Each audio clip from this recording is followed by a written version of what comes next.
ਮਾਸੇਲ हाँ ਪਹਿਲੇ ਮੇਰੇ ਭਤਰੀਏ ਨਾਲ ਸ਼ਾਦੀ ਹੋਈ ਸੀ। अच्छा असगर साहब की बहू नहीं सी है अभी। असगर साहब की बहू थी। ठीक है। ठीक है।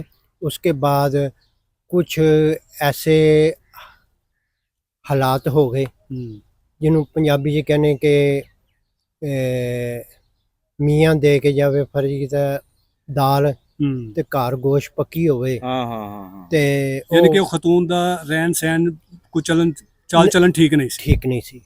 हाँ ठीक है। मेरे भतरीए ने जरा छोटा है नवीद असगर हाँ। उन्हें कहा कि भाभी ये ना काम कर ठीक है। साड़ी इज्जत हैगी बिल्कुल ठीक है। ਅਸੀਂ ਡਾਕਟਰੀ ਪੇਸ਼ਾ ਹੈਗਾ हाँ ਤੇ ਸਾਡੀ ਇੱਜ਼ਤ 'ਚ ਬੜਾ ਫਰਕ ਪੈਂਦਾ। बिल्कुल सही है। ਉਹ ਅੱਗੋਂ ਗਲਤ ਅਲਫਾਜ਼ ਬੋਲ ਕੇ ਉਹਨੂੰ ਕਿਹਾ ਕਿ ਬਈ ਤੂੰ ਆਪਣਾ ਕੰਮ ਕਰ ਮੈਨੂੰ ਆਪਣਾ ਕੰਮ ਕਰਨ ਦੇ ਲਿਹਾਜ਼ਾ ਕਿ ਇਸ ਬਣਾ ਦੇ ਉੱਤੇ ਕਰ ਕਰਾ ਕੇ ਤੇ ਉਹਨਾਂ ਨੇ ਤਲਾਕ ਦੇ ਦਿੱਤੀ। अच्छा हुमा नु तलाक हो चुकी है। ਤਲਾਕ ਹੋ ਚੁੱਕੀ सुहेल ने तलाक दे दी। ਤਲਾਕ ਦੇਤੀ ਹੋਈ ਹੈ। इसलिए फिर इल्जाम लगा रही सी कि जी ਉਹ ਜਿਹੜੀ ਹੁਮੈਰਾ ਹੈ ਉਹ ਆਪਣੇ ਬਾਪ ਦੀ ਜਾਇਦਾਦ ਵਿੱਚੋਂ ਆਪਣਾ ਹਿੱਸਾ ਮੰਗਦੀ नहीं ਪਈ ਸੀ। अजय देखो मेरी गल अजय मेरा साड़ी बेटी है बच्ची सी बिल्कुल लेकिन अजय उनकी कोई शादी नहीं हुई।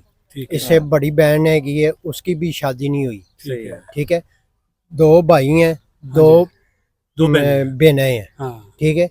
सेल असगर जो है वो सबसे बड़ा है। ठीक है। ठीक है।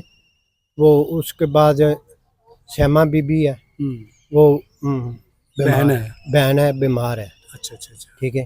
कोई दिमागी सुहेल सही भी नहीं। बीमार है असगर ਸਾਹਿਬ ਵੀ ਹਯਾਤ ਨੇ ਔਰ ਉਹਨਾਂ ਦੀ ਵਾਲਦਾ ਜਿਹੜੀ ਜ਼ੋਜਾ ਮੁਹਤਰਮਾ ਹੈ वो ਉਹ ਵੀ भी ਹਯਾਤ। हयात है ਅੱਛਾ जी। ਅੱਛਾ ਹੁਮਾ ਨੇ ਫਿਰ ਇਸ ਤਰ੍ਹਾਂ ਦੇ ਜਿਹੜੇ ਇਲਜ਼ਾਮ ਲਗਾਏ ਨੇ। ਹਾਂਜੀ ਹੋ ਜਾਓ ਹੋ ਜਾਓ। जी ਅੱਛਾ ਅੰਕਲ ਜੀ ਹੁਮਾ ਨੇ ਜਿਹੜੇ ਇਲਜ਼ਾਮ ਲਗਾਏ ਨੇ ਕਿ ਜੀ ਇਹ ਬੇਬੁਨਿਆਦ ਨਹੀਂ। ਦੇਖੋ ਮੇਰੀ ਗੱਲ ਸੁਣੋ ਕਿਉਂਕਿ ਕਿਸੇ ਦੇ ਉੱਤੇ ਅੱਲਾ ਮਾਫੀ ਦੇਵੇ ਤੋਮਤ ਨਹੀਂ ਲਾਣੀ ਚਾਹੀਦੀ। ਬਿਲਕੁਲ ਨਹੀਂ ਲਾਣੀ ਚਾਹੀਦੀ। ਠੀਕ ਹੈ। बिल्कुल सही कह रहे ਅਸੀਂ ਵੀ ਐਸੇ ਧਰਤੀ ਤੇ ਆਣਾ ਹੈ ਬਿਲकुल ਭਾਵੇਂ ਤੁਸੀਂ ਜੇ ਭਾਵੇਂ ਮੈਂ ਵਾਂ। ਠੀਕ ਹੈ। ਠੀਕ ਹੈ। ਮਰਨਾ ਬਰਹਕ ਹੈ। ਬਿਲकुल ਅੱਲਾਹ ਤਾਲਾ ਨੇ ਜੋ ਟਾਈਮ ਮੁਕਰਰ ਲਿਖ ਦਿੱਤਾ ਨਾ ਉਹ ਮਰਨਾ ਹੀ ਮਰਨਾ ਹੈਗਾ।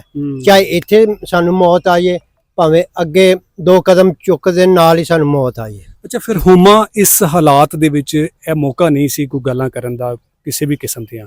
ਉਹਨੇ ਫਿਰ ਕਿਉਂ ਮੀਡੀਆ ਦੇ ਨਾਲ ਰਾਬਤਾ ਕਰਕੇ ਤੇ ਇਹ ਬੇਬੁਨਿਆਦ ਕਿਸਮ ਦੇ ਐਸੇ ਇਲਜ਼ਾਮ ਲਗਾਏ ਨੇ ਉਹਦੀ ਕੀ ਵਜ੍ਹਾ ਹੈ?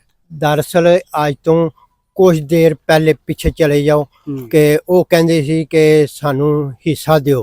ਹੁਮਾ ਖੁਦ ਕਹਿੰਦੀ ਸੀ। ਖੁਦ ਕਹਿੰਦੀ ਸੀ। ਹਾਂ ਉਹ ਉਹਦਾ ਮੇਰਾ ਭਤਰੀਆ ਵੱਡਾ ਜਿਹੜਾ ਸੌਲ ਅਸਗਰ ਹੈਗਾ ਉਹ ਕਹਿੰਦਾ ਸੀ ਕਿ ਮੈਂ ਨਹੀਂ ਇੱਥੋਂ ਜਾਣਾ ਠੀਕ ਹੈ। सुहेल कह रहा सी हाँ ਤੇ ਲੇਕਿਨ ਉਹ ਮਜਬੂਰ ਕਰਦੀ ਸੀ ਕਿ ਬਈ ਇੱਥੋਂ ਚਲੀਏ। ਉਹ ਅਲੱਗ ਰਹਿਣ ਤੇ ਮਜਬੂਰ ਕਰਦੀ ਸੀ ਜੋ ਆਮ ਖਵਾਤੀਨ ਦੇ ਵਿੱਚ ਹੁੰਦਾ ਖਵਾਤੀਨ ਹੈ। ਇਹ ਹੁੰਦਾ।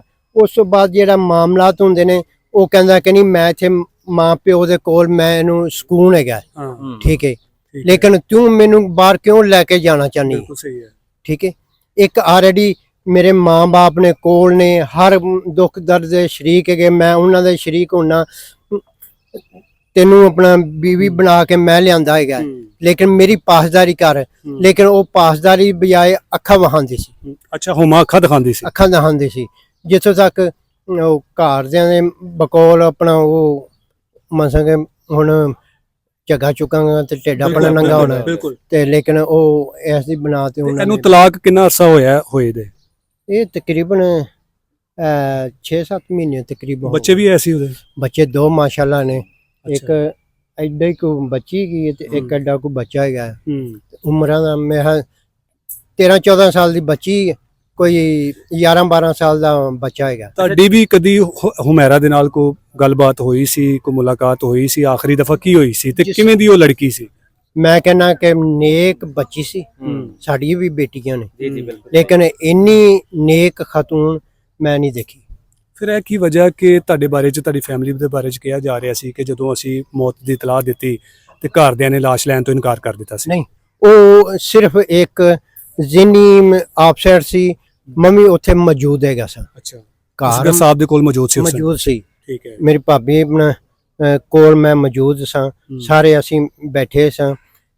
ਮੈਂ ਸਗੋਂ ਕਿਹਾ ਮੇਰੇ ਬੇਟੇ ਨੇ ਕਿਹਾ ਹੈ ਕਿ ਬਈ ਇੱਕ ਵਾਰੀ ਉਹਨੂੰ ਲਿਆਣਾ ਚਾਹੀਦਾ ਹੈਗਾ ਕਿਉਂਕਿ ਇੱਥੇ ਠੀਕ ਹੈ ਸਾਡੀ ਭੈਣ ਵੀ ਫੌਤ ਹੋਈ ਹੋਈ ਹੈ, ਹਾਂ। ਲੇਕਿਨ ਅਸੀਂ ਇੱਕ ਦੁੱਖ ਅਜੇ ਸਹੇ ਨਹੀਂ ਤੇ ਦੂਸਰਾ ਸਾਨੂੰ ਦੁੱਖ ਪੈ ਗਿਆ। ਸਹੀ ਹੈ।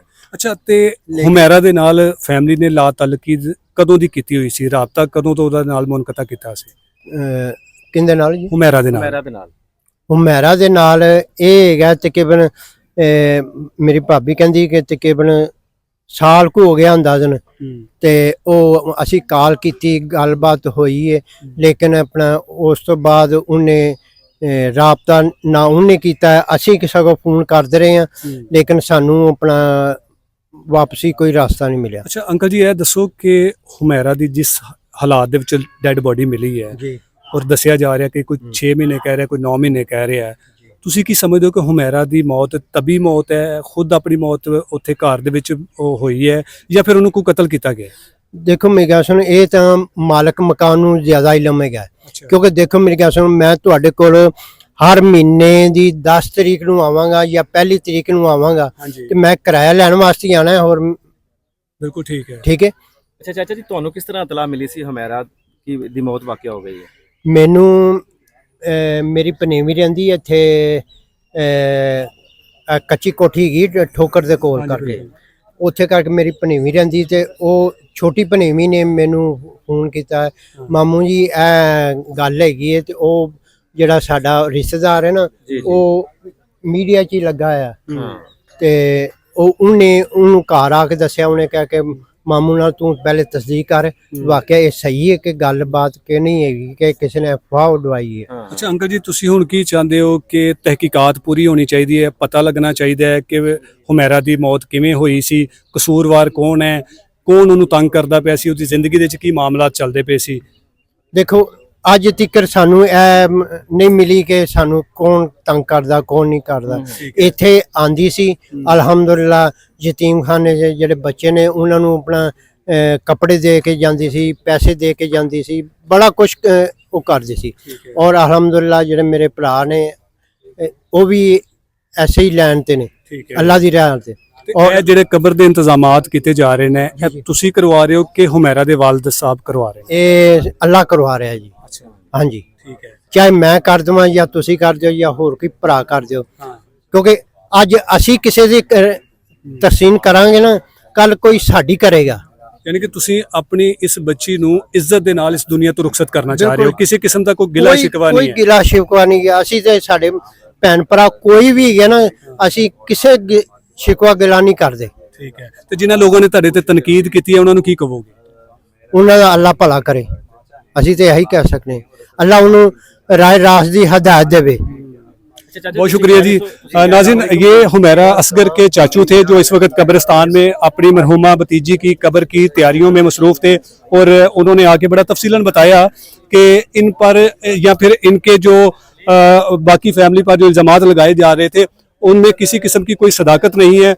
वो लड़की किस किस्म की थी, कैसी थी, वो उसके बारे में भी उन्होंने बताया। और जो एक मुबैना खातून जो सामने आकर इस फैमिली पर और मरहूमा पर जो इल्ज़ाम लगा रही थी, उसके पीछे क्या सदाकत है, वो मरहूमा के बारे में ये बता रही थी कि वो अपने घर वालों से जो है वो हिस्सा लेना चाहती थी, लेकिन असल में वो खातून को तलाक याफ्ता वो खातून है, वो माजी में कभी हुमैरा की भाभी रह चुकी है, लेकिन उसके भी कुछ इस तरह के जो मामलात के बारे में उन्होंने बताया वो यकीनन आपने सुन लिया होगा। अब देखना ये है कि इस तरह के मामलात, इन तरह के हालात में आकर जो है वो इस तरह के इल्ज़ाम लगाना, मैं नहीं समझता कि वो अच्छे होंगे। लेकिन हुमैरा के चाचू की जानिब से उनका ये कहना है कि हमने बाइज्जत तरीके से अपनी बेटी को रुखसत करेंगे, किसी किस्म का कोई गिला नहीं है, किसी किस्म की किसी से कोई शिकायत नहीं है, लेकिन ये चाहते हैं कि इस केस में जो शफाफ तहकीकात होनी चाहिए, इन्वेस्टिगेशन होनी चाहिए कि असल में कसूरवार कौन था।